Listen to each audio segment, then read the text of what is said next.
Hey guys, welcome back to the channel. Today, I'm going to be doing a review on the new Monster High Generation 3 Venus McFlytrap. On the front of the box, you see the doll, her pet Julian, and artwork of them in the corner. The side of the box has little graphics that represent Venus. And on the back, it gives a little bit of information about her, and a full art image of her.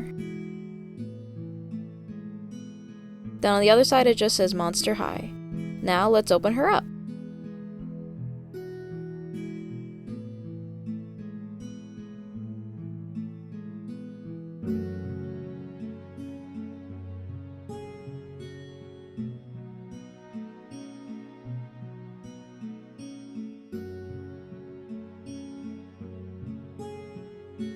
So for her accessories, she comes with a hydration hair care product, a water bottle with a top that looks like a pot that you water your plants with,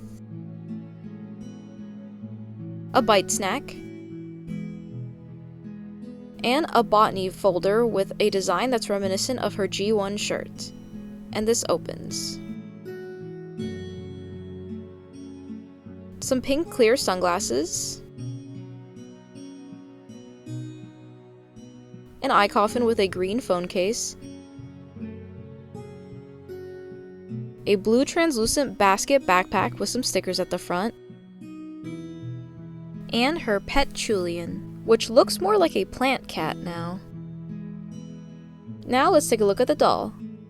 She has pink and gray ombre shoes with some plant details wrapped around it and at the bottom, with also some teeth at the front reminiscent of her G1 shoes. She has two different types of socks, some plant detailings on her legs, and blue jean shorts with jagged cuts and working pockets. She has clawed hands, a nature crop top, and a tie-dye undershirt. She has silver accessories and plant ears. She also has a green hair accessory with pink flowers and a piranha plant at the top. She has pink and yellow makeup, painted on hairs, a twisted side, and pink and green twists. She has articulation at the head, chest, shoulder, elbow, wrist, hip, and knee. And that's it. Thanks for watching. Please like, comment, share, and subscribe, and I'll see you next time. Bye!